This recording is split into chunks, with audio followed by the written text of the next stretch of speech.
Finally मग आज काय वाटतंय दोघांना भेटून? फायनली आमचं स्वप्न पूर्ण झालं आहे, जे 1 वर्षापूर्वी बघितलं होतं. फायनली आम्ही मॅरिड झालोय.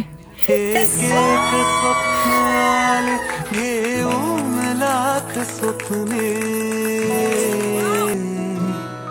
एक एक स्वप्न आले घेऊन लाख स्वप्ने, लाखात एक माझे ते स्वप्न तू पहावे.